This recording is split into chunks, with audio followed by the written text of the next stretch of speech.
आप सभी को मेरा नमस्कार। अनीता सुपर किचन में एक नई रेसिपी के साथ आप सभी का स्वागत करती हूँ। तो आज मैं बनाने जा रही हूँ समोसे। तो सोचा आप लोगों के साथ अपनी रेसिपी शेयर करूँ। तो चलिए बनाना मैं शुरू करती हूँ।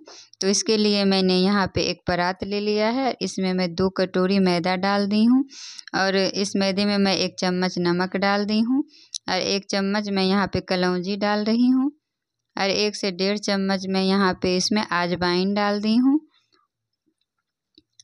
अमोयम के लिए मैं यहाँ पे मैदे में 2 से 3 चम्मच घी डाल दी हूँ। इन सब चीज़ों को अच्छी तरह से मैदे में मिला देना है। देखिए इस तरह से मिला देना है कि मुट्ठी से बंध जाए।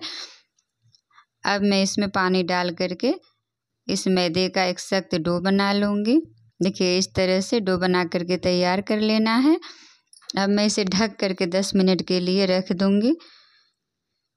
अब मैं यहाँ पे स्टफिंग के लिए सारी चीज़ें तैयार कर ली है। अब मैं चूल्हे पर एक पैन चढ़ा दी हूँ। अब इसमें मैं 2 से 3 चम्मच तेल डाल रही हूँ और इस तेल में मैं मूंगफली के दाने डाल करके सबसे पहले भून लूँगी अच्छी तरह से ब्राउन होने तक। देखिए इस तरह से मूंगफली के दाने भून के तैयार हो गए। अब मैं इस पैन से निकाल लूँगी और फिर इसी पैन में मैं उसी तेल में जीरे का फोड़न डाल रही हूँ और कटी हुई मिर्ची डाल दी हूँ, हरी मिर्ची। अब मैं कटे हुए एक प्याज भी डाल दूँगी और अच्छी तरह से इसको भून लूँगी। ब्राउन होने तक इस प्याज को भून लेना है। देखिए इस तरह से। अब मैं यहाँ पे सारे मसाले डाल दूँगी। हल्दी पाउडर, मिर्ची का पाउडर, काली मिर्च का पाउडर, जीरे का पाउडर, धनिया पाउडर, सारे मसालों को इसमें मिला देना है।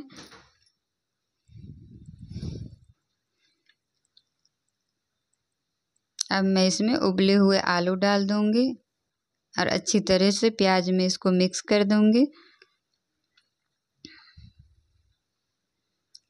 और एक चम्मच की मदद से सभी आलू को मैं मैश कर दूँगी दबाते हुए इस तरह से।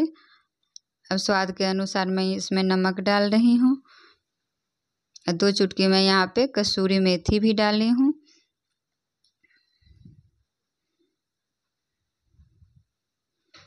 अब मैं यहाँ पे 2 चम्मच गरम मसाला डाल रही हूँ। अब मैं मूंगफली के दाने डाल करके अच्छी तरह से मिला दूँगी।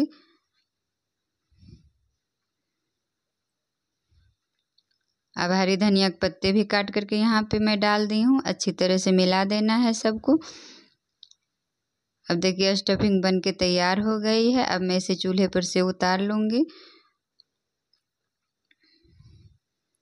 और एक प्लेट में मैं रख लूँगी। ठंडा होने दूँगी थोड़ी देर के लिए। तब तक मैं इस मैदे का पूड़ी बना लूँगी। इस तरह से छोटी छोटी लोइयाँ कर लेनी है पूड़ी के लिए। देखिए इस तरह से पूड़ी बेल लेना है। अब पूड़ी को गोल बनाने के लिए मैंने यहाँ पे कटोरी ले ली है।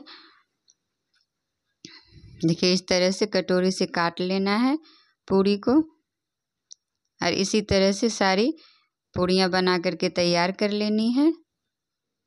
देखिए इस तरह से मैंने सारी पूड़ी तैयार कर ली है।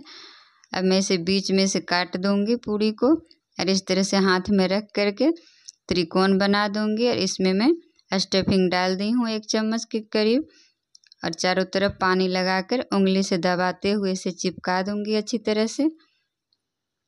देखिए इस तरह से सारे समोसे मैंने बना के तैयार कर ली हूँ। अब एक कढ़ाई चढ़ा दी हूँ, इसमें मैं तेल डाल दी हूँ। तेल गरम हो गया है। अब इस तरह से मीडियम फ्लेम पे ही सारे समोसे को तल लेना है। फ्लेम को हाई नहीं करना है। इस बात का ध्यान रखना है कि मीडियम फ्लेम पे ही सारे समोसे को फ्राई करना है। देखिए इस तरह से सारे समोसे को तल लेना है।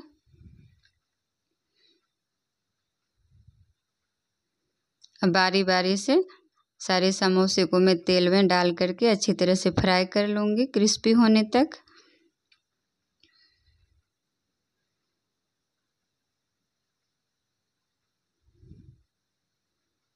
देखिए इस तरह से सारे समोसे मैंने तल करके तैयार कर लिए हैं। अब मैं गर्मा गर्म एक प्लेट में सारे समोसे को सर्व कर लूँगी चटनी के साथ। मेरी समोसे की रेसिपी आप लोगों को पसंद आई हो तो लाइक ज़रूर कीजिएगा, शेयर ज़रूर कीजिएगा और कमेंट करके ज़रूर बताइएगा।